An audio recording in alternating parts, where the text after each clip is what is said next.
I'm not sure that just because you have a purpose mindset, you're not going to lose your job. As technology starts making more and more decisions, it will actually lose the touch of humanity. So, if humans are driven through a purposeful lens, they will interact with this technology in a far more effective way where you will have ethical decisions.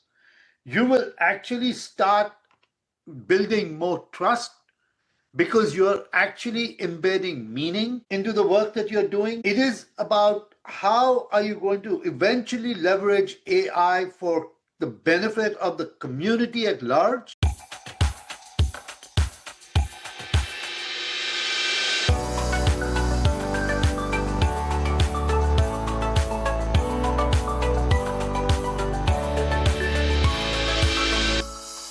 Welcome to the Meaningful Work, Meaningful Life podcast, the show that empowers you to redefine the life you want and live your best life now. I'm your host, Francine Belly, and in season 11, On Purpose, How to Live, Lead, and Thrive in the AI Age, we are exploring how to align personal purpose, leadership, and innovation without losing your human heartbeats. Today's guest didn't just talk about purpose. He spent decades insisting it must sit at the center of how we live, lead, innovate, and build.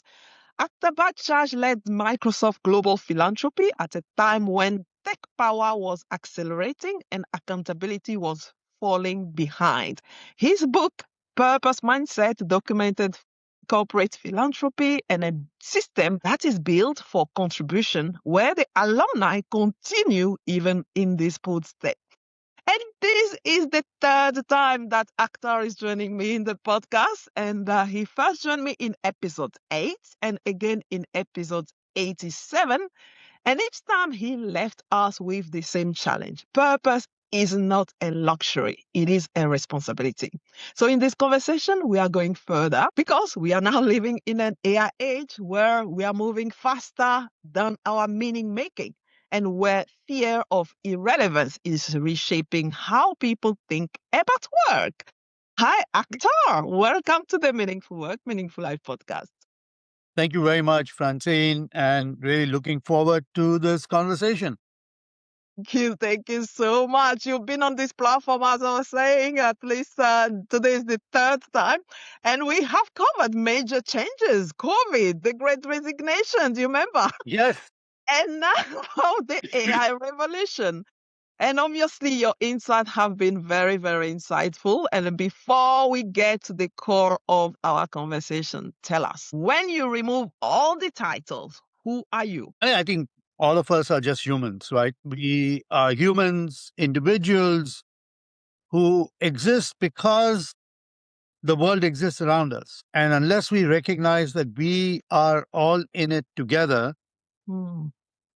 there is, the world is a wonderful place just because we have humanity surrounding us and other living creatures, right? And without all of that, we are nothing. So to recognize that each one of us actually is part of a larger, greater good is really what is important. We had this discussion already, as I was saying earlier, and the purpose is really at the core what you do, and then it isn't optional at all. But tell me, when was that first moment that you really realized that purpose was at the center of everything? So I think, I've always led a life where I have been driven by getting people to come together and be inclusive in what we do. Whether I was studying architecture and teaching architecture or with running my nonprofit organizations, whether it was on cities or on bridging the digital divide and the use of technology to ensure that the underserved community could thrive and also get access to that, right? When we were working on this in the early 90s, late 90s, technology was still just for a select few. But to me, the importance of purpose came about because of my time at Microsoft with the Microsoft Philanthropies program, where we were really working with employees to come out and engage in the community in their own way, whether it is through their talent, through their time, through their treasure. And it is at that point, it became evident that there was another driver for a lot of people, and which was purpose and the personal why as to how they wanted to show up in their community. So that's really what was the formation of this thinking, that there is clearly a search for meaning, right? Man's search for meaning, Hankel's book, and others have always said that we are constantly searching for meaning. The challenge is that we actually search for meaning outside of ourselves and not within ourselves. So, how do we kind of change that around? And that's really what the realization is. That really, really love that. And as we see from also the outside, sometimes, your life look intentional and everything, but I'm sure that it hasn't always been the case. So give me the moment you felt completely lost. That's a hard question because I don't think I've ever been lost. What The- a purposeful person. that's not true. That's not true. I No. mean, the point is that I have never looked back and I don't say no. So when opportunities come, I just say, yeah, okay, let's try it out. So what happens is that it doesn't give you time to be lost because you're not creating a world that is just yourself. I've created a world where a lot of other people participate in it. So there are times where you feel sometimes it is almost natural where doors open and I could either choose not to go through it or I go through it. And because I go through it, then there is a new energy that comes in. If I shut that door and say, no, no, no, I want to be in my own world, then I might have got lost because I would have got constrained in what I was doing and new opportunities would have not come, right? If I had not gone from architecture into the development sector, into the philanthropy sector, I would have never been on this journey. I would have been an architect. I would have been practicing architect. I might have been happy. I might have got lost. I might have been joyful, but it would have been in that one space. Versus for me, it has been these multiple spaces. And that's allowed me to meet with multiple people. And that richness then does not allow you to feel lost. Yeah, yeah. So it's Yeah. not that, if I sit back and say, okay, where's the time when I was, okay, I mean, of course, that doesn't mean you don't get frustrated. That doesn't mean you're not feeling, hey, something is not working out. That is always the case. But you're always doing something different that keeps you moving along. Yes, that is an obstacle, obviously. The frustration is like obstacle on the road of where you want to go, but it's not about being lost. It's much more, how do I find a solution to move beyond that is obstacle that is in front of me now? Yes, Yeah. yes. And I'm actually one of those guys who really doesn't believe in obstacles at all. Okay. How do you call them? I basically, to me, it's like I just search for solutions. So I'm not trying to understand problems at all.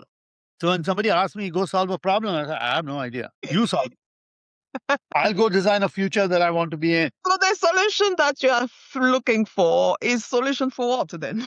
If you're not solving a problem. So part of it is that thing is that you and I come from a different part of the world. Solving a problem to me is a very Western approach to life. Our part of the world, people didn't solve problems, they just lived a life. Right? If somebody came at your doorstep and said, hey, they wanted something, you gave it to them. Mm. You just shared. You didn't really say, oh, you are hungry because you don't have food, so let me figure out how to grow food. You say, okay, here's the solution. I have some food, you need food, let's just share it. Mm. It's a very different mindset.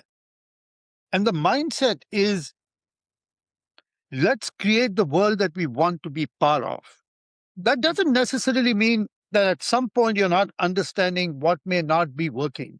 But your mind is actually reframing it where you're not going down and saying, okay, let me go down and say everything that did not work and everything is bad.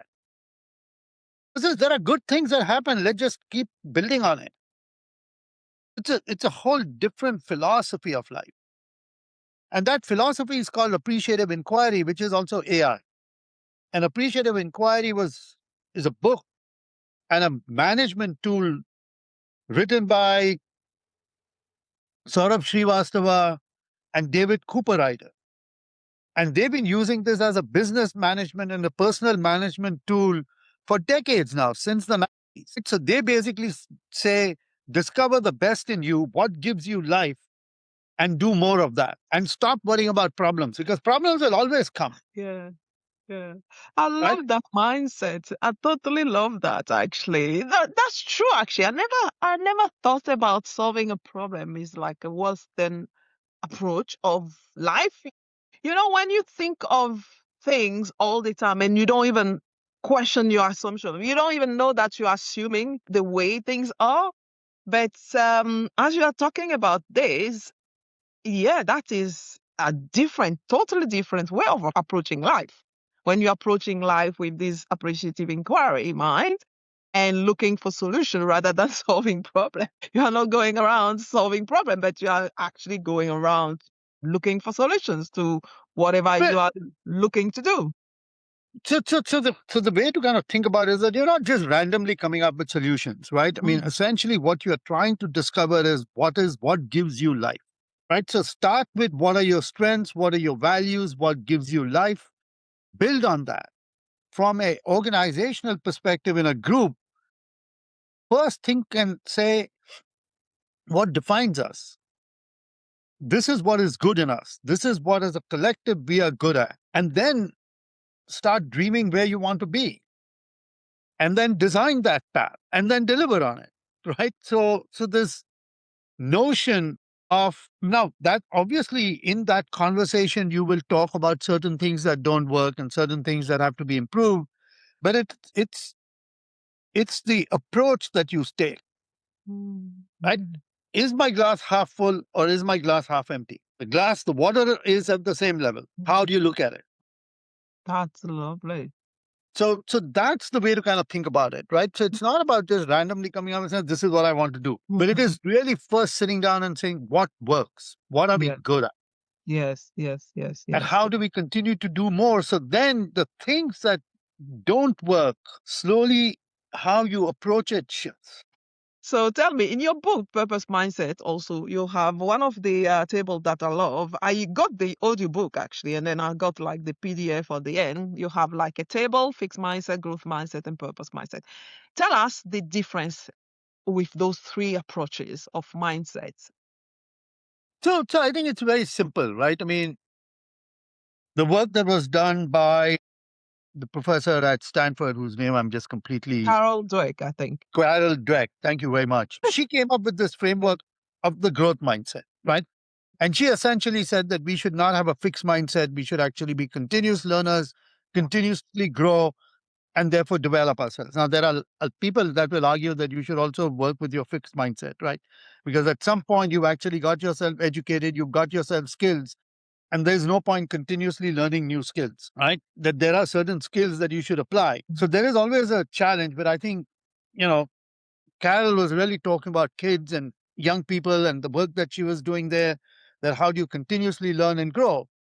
But the point is that what I find is that growth mindset is basically between you and your work. You grow, your work grows, your work benefit, you continuously grow, the work grows. But it leaves the community out of the picture. Purpose actually introduced the community and the trinity, right? You grow, your work grows, your community benefits, and that's the virtuous cycle, right? So you're not growing just for the sake of growing. One could argue that cancer has the best growth mindset.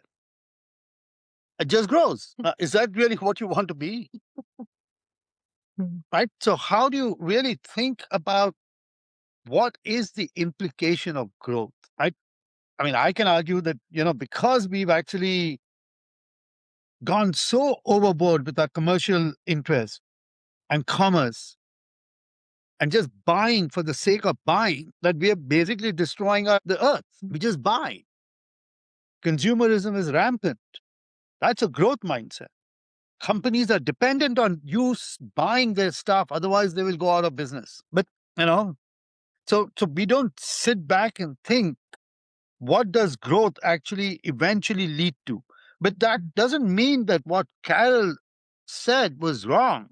Of course, no. Isn't Right? I believe. mean, I mean, Yes. she is basically saying, be a learner, be a continuous learner. Don't get, just don't sit on what you know, but you also have to kind of think through and say, how are companies actually thinking about growth, right? I mean, so here's just this example.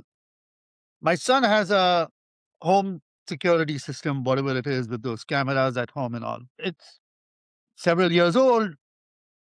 They did a reboot of the software system and it killed all his cameras because they're outdated.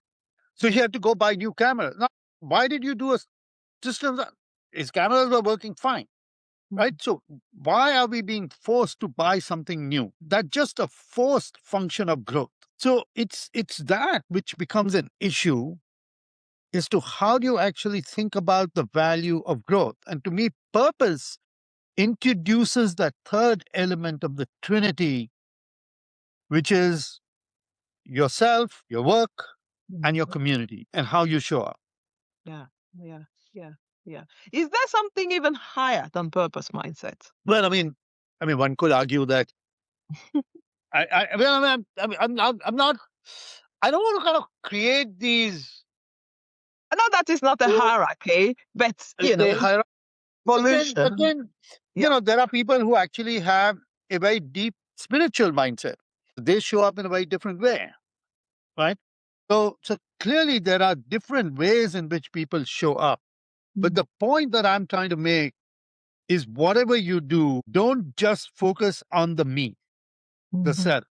Yeah. Focus on the we and the collective good. Yeah. Yeah, yeah, that has been consistent. Your message throughout everything. That every time we have this discussion is always, this consistently. Think about the greater good beyond yourself. So, in your book, you have, talked about a lot of people, a lot of the alumni of Microsoft going out and doing fabulous things. What is one of the raw story that you love the most out of all those stories that you shared in the book? First of all, that book is now 5 years old. I just have a new book out, which is called Living with Purpose, Uh-huh. in which I profile 20 people and their journey. Yes. Right. But let me just kind of, in a way, just share not so much individuals, but really what comes out of this book. And the people that I've interviewed are from all walks of life. Many of them are CEOs and led major companies. Others are in the development sector. Others are academics. Some are doing community work.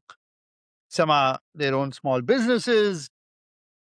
So, what really comes out is that purpose led leadership in action. First and foremost, it is about resilience as integration.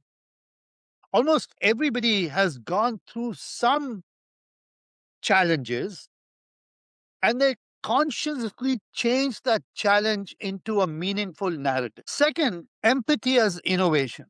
That innovation flourishes when rooted in empathy and humility. Third, how do you think about service over status? So, transformational leadership amplifies others rather than commanding from above. The fourth point that came out is inclusion as strategy, that leaders embed inclusion not as a gesture, but as a strategic imperative. And then finally, it is purpose is a living practice, right? Purpose evolves as the interaction of personal struggle and collective need.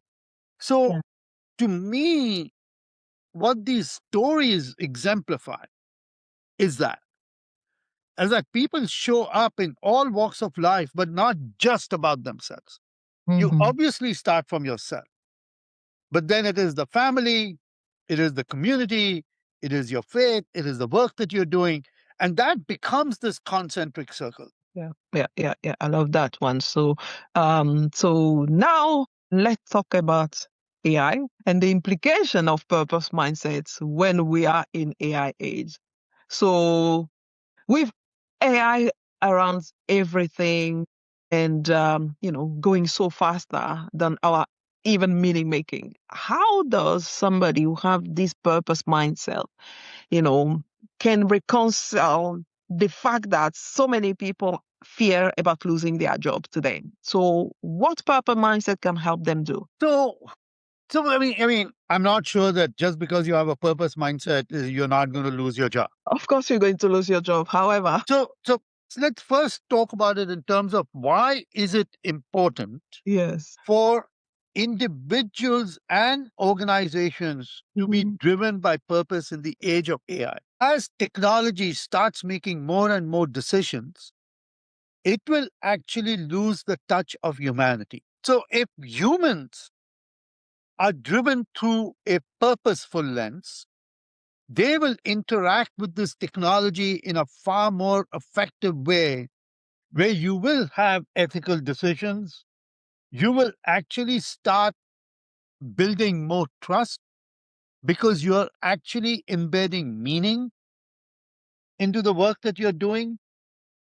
It is about how are you going to eventually leverage AI for the benefit of the community at large. That's the role people will play. And then you will look at it in terms of how do you really bring technology, policy, ethics, and moral philosophy together. Because technology, AI, is not driven by that. And even if it is driven by that, it is about one or two individuals who are actually coding, they're embedding that philosophy. So, what is the role we play? What is the role leadership plays? What is the role humanity plays? And that's a very important conversation.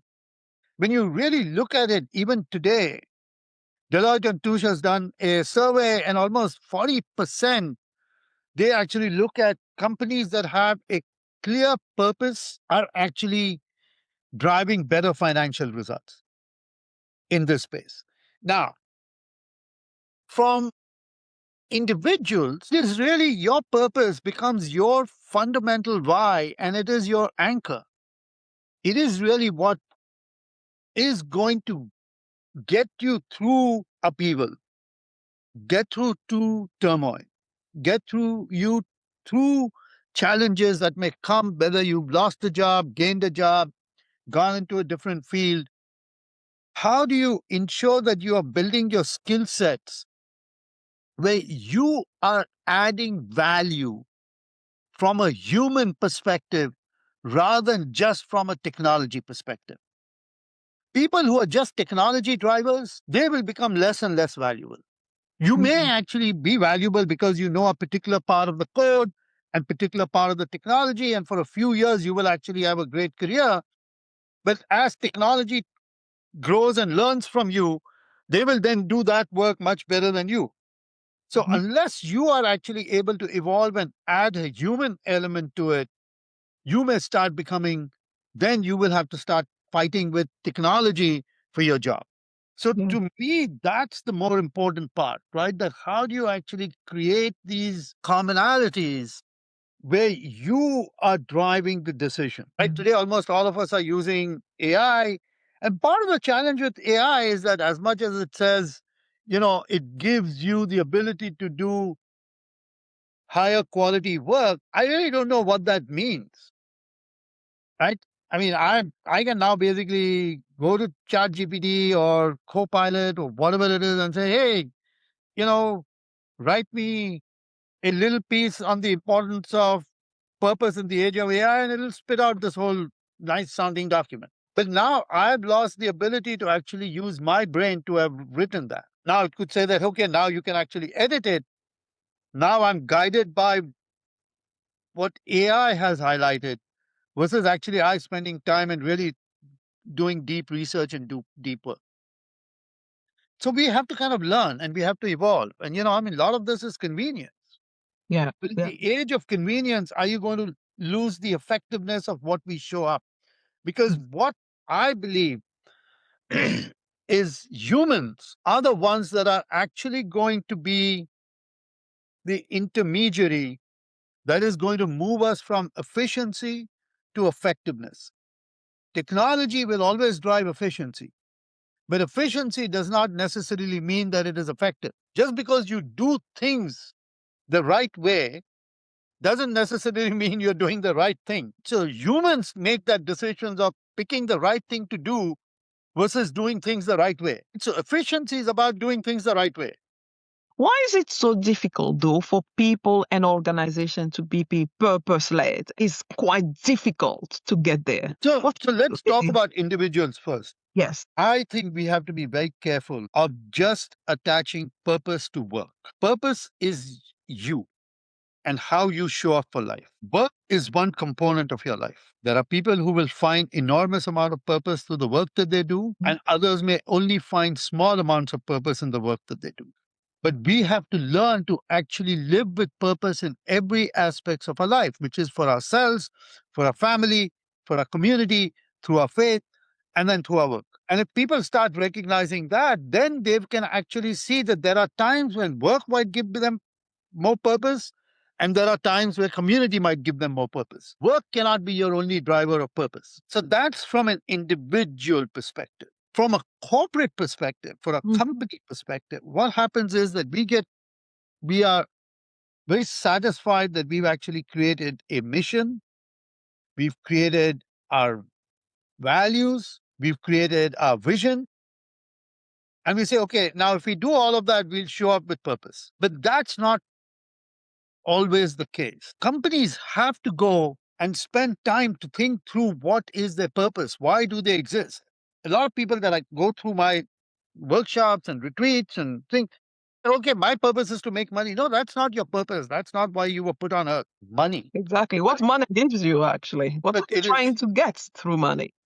so the because the thing is that the people who have the most amount of money are also the most frustrated and unhappy and are always searching for meaning, which is why then they go do drugs and they do ketamine and they do this and they experiment with that and they get, oh, I had this fantastic mind-blowing experience and now I'm go and do all the crass things that I have to do, and then I'll go and take a week off and go, Mhm. rebend my mind and come back and make the world worse.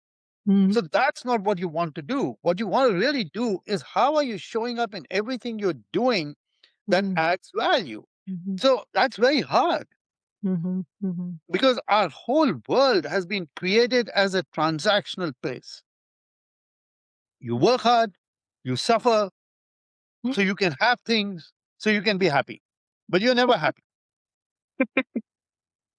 Right? Because happiness in itself is the false thing to chase because you will never always be happy. And happiness is a very singular pursuit. I can be happy, you can be sad, and we can be sitting in the same room next to each other. But joy is what we need to do. Joy is a collective effort. And people actually forget that. So we've been trained that, okay, get happiness because it's all individual. And the best way to get happiness is just be on drugs. And that's actually where we are going, unfortunately, because we will get chemical induced things that will actually keep us in a state of happiness and machines will do all our work. Is that the life you want to live? Because that becomes a singular pursuit. There are no people who actually, who are on drugs say, I'm on drugs with you and we are going through the same experience. No, your experience and my experience completely different. We might just be sitting together. We might be in a completely different universe.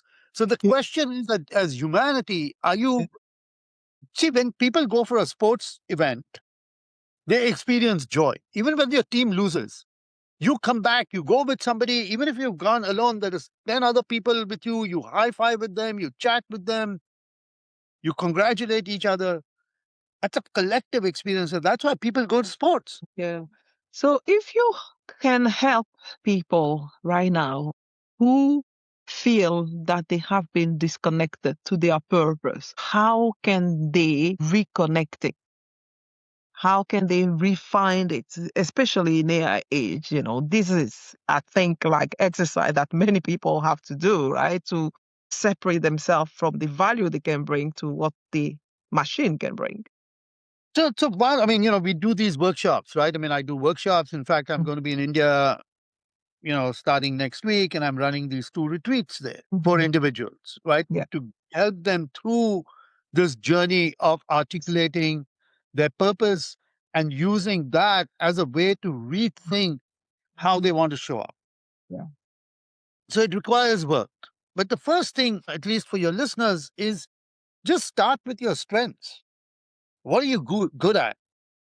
And show up with that. And just on a weekly basis, just jot down, when did you use your strengths? Forget about when you did not use your strengths. When did you use your strengths? Hey, I used my strengths in this one thing on Wednesday at 2 o'clock in the afternoon. Okay, next week, can you do more of that? And the third week, do more of that. And fourth week, do more of that. And your brain will shift, your chemical reactions will shift, how you show up will shift. What if you don't even know what your strengths are? Yeah, that's the thing, right? So we basically take people through this exercise that actually through an assessment that helps them articulate their strengths. We kind of get them to actually say, these are my strengths. Now, once you go through this process, you may discover that those are not your strengths. Interesting. Some people do discover that what they think that was the strength were not their strength. Correct. And now what happens is when I do it with groups and when I do it with my students and others, we actually get them to work in teams.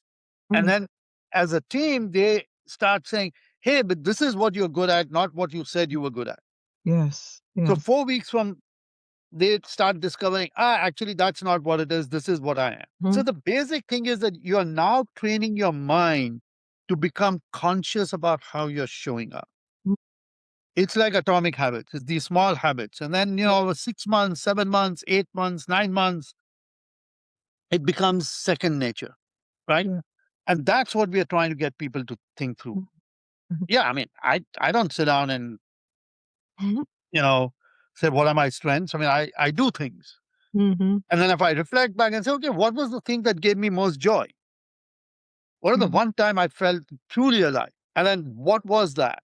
And say, hey, it was when I was speaking in my class, or I Mhm. was giving a talk, Yeah.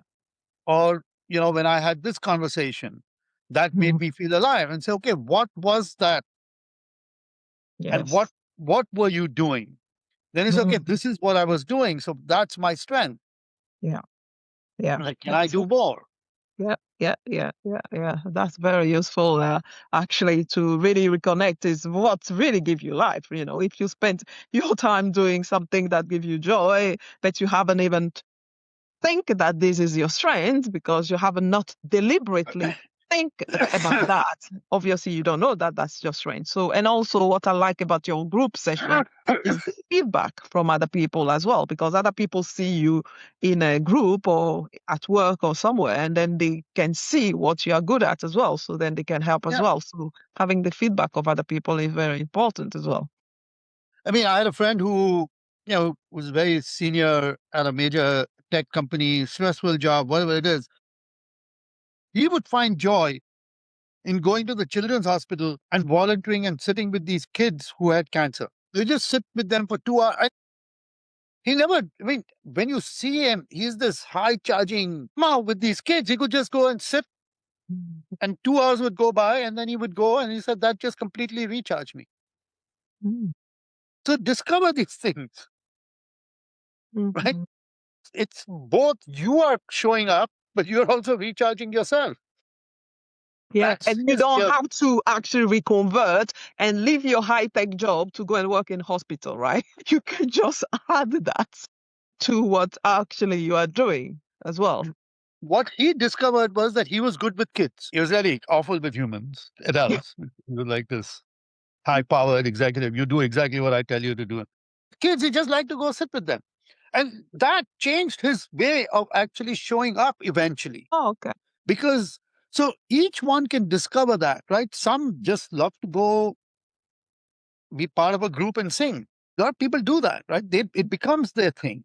Right? Hey, Mhm. I'm going to join the choir because I'm good at it, or I'm going to go join a band. I'm good at it. Some people do art. Some people do other things. Some people go on hikes. Some people go find those things that actually give you some way of giving you pleasure Yeah. and joy. And it's a And collective thing with somebody else. You yeah. can't sit on your own and be happy. Okay. Okay, got it, got it. Unless you are a Buddhist monk. It's fine. Actually, They're no, all no, they no, are themselves. They are in group, right? no. But even let's be very. Buddhist monks are never searching happiness. No. They are searching contentment. Interesting. Tell me, what is that level? Joy, happiness, and contentment. Where contentment is? Is it Right. So before the contentment joy? is so. Where is it? What happens is that all of us have emotional ways. We feel good, we feel sad, we feel good, we feel sad, and they're just part of life. A lot of people have been able through different things. I'm basically saying purpose is that way to do it. For Buddhists, it's I'm becoming a monk. For religion is also another way where people go into cloisters and etc. and say we are going to narrow that band where our happiness and sadness is just in a very small band.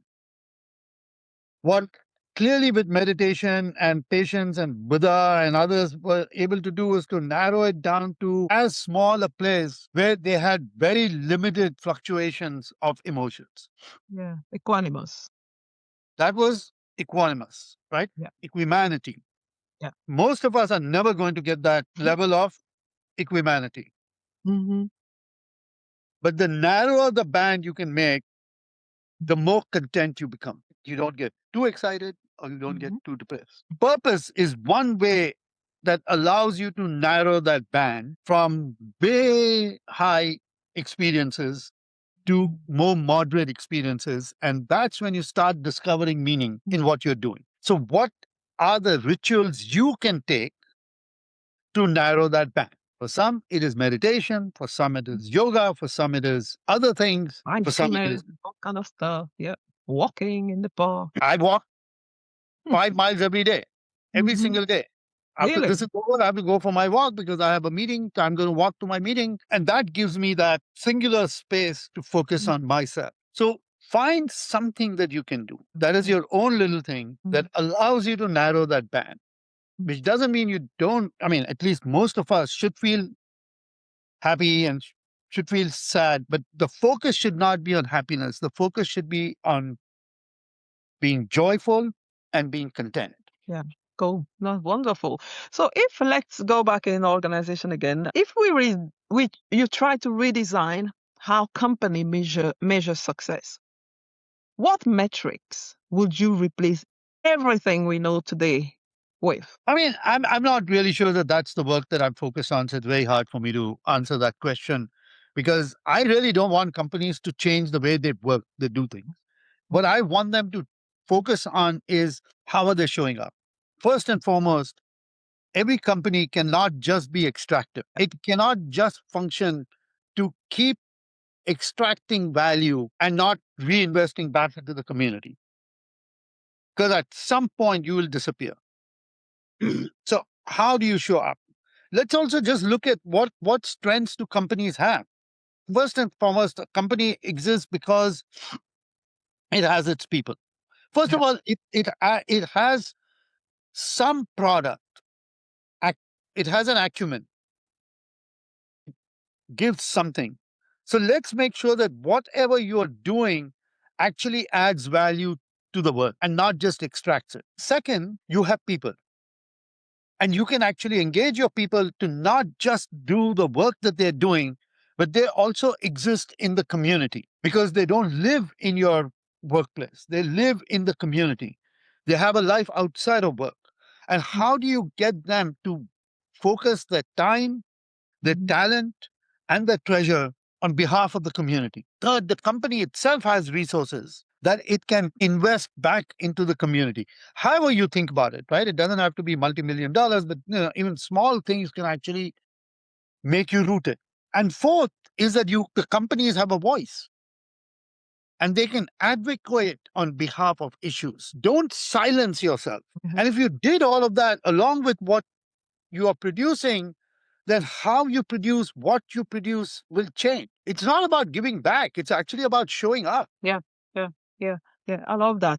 I love the stop extraction bit because even with the people, is also reinvesting in people, and as you say, helping those people to exist in the community as well. Because if you come to work, whatever you are doing is, you are so tired because you've been extracted, and nothing is left out of you, you can't go back in the community to give anything as well. So it's also, I think, is the responsibility also of organization to help people actually, one, discover their purpose. I know that they are not charity, but it's going to be a win-win. So this is what I of in the past used to talk about when I talk about like employee advocate. is about, when people want to go out and advocate for your company is because they have find some meaning in the organization. Otherwise, they're not going to go and talk about the organization.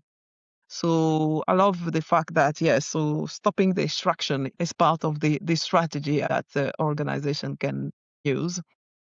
In terms of government, if government asks you to design a purpose strategy for the AI age, what would you advise them to prioritize? Again, I mean, there is no such thing as one purpose strategy in the AI age, and there is no one government. I mean, we do work with governments, and basically, whether it's the Department of Economics or Education or Health or the Ministry of Health or whatever sub departments, the first thing we do is to really get the individuals to start thinking about what are their collective strengths and values. And based on that collective strengths and values, we actually get them to craft a purpose statement for their organization and then live that. So it's really not something that I am imposing. I'm actually getting them to develop.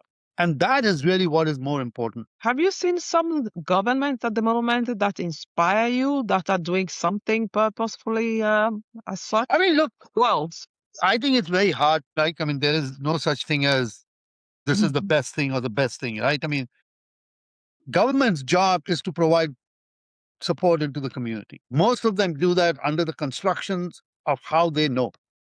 Now, clearly, different people, different governments have different approaches on how they're doing it, right?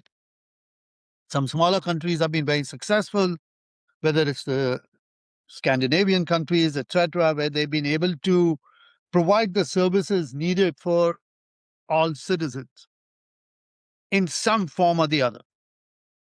Some of the other countries face challenges doing that because there is a lack of resources and there are other issues that come in. But everywhere there are some bright spots. My focus is discover those bright spots. I kind of look at it and say, okay, in India, given the conditions in which people live in and the large number of slums, etc., that are there, yet you don't see major disease outbreaks on a regular basis. So something is working. What is working? It's these small actions that Department of Health in the local communities do, where they go into the communities, they teach them how to wash their hands, they teach them how to keep things clean, so that even if the surrounding areas might not be as good, at least you're not getting outbreaks. And those are interesting ways to kind of think about, how do you look at bright spots and say, what is working? And let's just do more of that. So I have a very different way of kind of thinking about it. I mean, there is no such magic one. So, okay, this is the best country to go live in. I mean, everybody has their own environment as what is good. is to focus on those small bright spots, as you say. Yeah. Correct. The environment. Yeah, that's cool. So for someone who is now overwhelmed or lost today, what is that smallest step that they can take to really go toward their purpose? I mean, I think that first of all, I mean, just step back. Go find a place where you can actually focus on yourself. Right? If you're scared, if you're not going to solve this on your own. Step back, work with somebody, whether it's a friend, it's a colleague, it's a family member, whatever it is, create a community around yourself that can help you. Whether it is going through retreats, whether it is formal things, informal things, but just step back and start just thinking, what are your strengths and what are your values? And then just show up with that. And then discover what is your right strengths and your right values. Then you kind of go back and say, okay, what more do I need to learn and what more do I need to do? But first, just understand who you are. The problem is that we don't know exactly who we are and we imagine this is where we want to go. And then we kind of get lost because that's not where we land up going. Right? I mean, a lot of my students come and say, I want to be a CEO. So why do you want to be a CEO? You may suck at being a CEO or you may be unhappy being a CEO. Have you really figured out what it takes to be a CEO? What are your strengths? If you figure out your strengths, then you say, okay, I don't want to be a CEO. This is really what I'm good at. Let me just go do that. I love that. Yeah, I love that so much. So finally, tell me, what is the truth that you hold now that your younger self will have resisted? I mean, I feel at this point in time, and this is what something I've been doing for a very long time now, is counterintuitive, where almost everybody will tell you, learn to say no. And I am saying, never say no. Okay. Okay. When you say no, you shut a door behind you. When you say yes, a sliver of light comes through. That's what I believe in. Sometimes it gets me into trouble. Sometimes it gets me into good trouble. Hey, what the heck? I discover, I learn, and I Wow. become, much more engaged. Okay. Okay. That's good. I think that's good way of looking at things. But people will say, yeah, but we only have 24 hours. If I say yes to everything, how am I going to do anything? See, this is the way, right? I mean, you live every day. You die once, Yeah. right? It's not, you don't live once. You actually live every day. You only die once. So live every day. I love your philosophy, Akhtar, anyway. So finally, to close this interview today, I'd like you to leave our listeners with one key takeaway from what you have done in living with purpose mindset in your work up to today. What is one key message that you may want to leave Like people I with? just said, I show up for life. Just show up for life. Show up for life. I love that. Just show up and live. And do it not just for yourself, but do it so that it brings value to the community at large. And whatever that community may be, it may be 10 people, it may be 200 people, it may be your neighborhood, it may be your family, it may be your extended family, maybe your colleagues, but just show up for life Alive. I think and that's live every day. that's Every day is, you're alive, you're alive. The day you're not alive, you're not alive. That's it. the day you're not alive, you don't know, actually, which is the No, beauty of that's what I'm saying, right? So we gotta say, hey, I gotta be very careful of how I live. No, live. That's the opportunity. Live yeah, every day. yeah. Thank you again so much, Akhtar, for this beautiful conversation we have again this time. So where can our listeners learn more about you and your work? Yeah, go look at my new book, Living with Purpose. I have a podcast which is also called Living with Purpose. Go look at that. I have a website, purpose-mindset.org. Take a look at that. If you're interested in our retreats and workshops that we do, come and reach out to me. I'm on LinkedIn, you know, contact me. Thank you so much for your generosity again, Akhtar. In a world where AI can draft your emails, write your reports, and even outline your strategy, what is left that only you can bring? Today, Akhtar reminded us of a few essential truths. Purpose is not a lightning bolt you wait for. It's a practice built through small, deliberate human action, repeated over time. Your work is only one slice of your purpose. You can live with purpose through your family, your community, your faith, your art, your volunteering, your beyond your job description. So technology drives efficiency. Human drive effectiveness. And AI can help you do things the right way, but only you can decide which things are worth doing at all. And when you feel overwhelmed, scared, or behind, the invitation is not to hustle harder. It is to step back, reconnect with your strengths and your values, and show up. So here is your purpose sprint for this week. Not something to think about, something you have to do.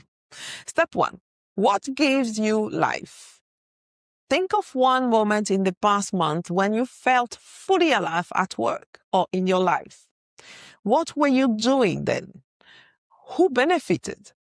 That is not random. That is a clue to what makes you alive. Step 2. Name your human strength. Complete this sentence honestly. When I am at my best, people come to me for, what is that? What is actually people come to you for? Step 3, from me to we. Growth benefits you and your work, and purpose adds a third element, the community. So ask yourself, If I showed up for my best self more often, who else will benefit? Step 4, one small act. Choose one small act, one concrete action for the next 7 days. Use your strengths once deliberately. Slow down one decision or reinvest attention, time, or care into someone else. This is how you live, lead, and thrive on purpose in the AI age. If you want clarity on your own strength and purpose, you'll find a free Ikigai quiz at francinebelli.com/podcast, and the show notes of the episodes are also available on the same page, francinebelli.com/podcast, with all the resources. So if this idea of purpose as a responsibility feels confronting or heavy, the next episode is for you, because I'll help you integrate this shift without the guilt, pressure, or moral overload. And I'll see you next week for another episode of Season 11 of Meaningful Work, Meaningful Life podcast. Until then, dream, act, and make an impact. Lots of love.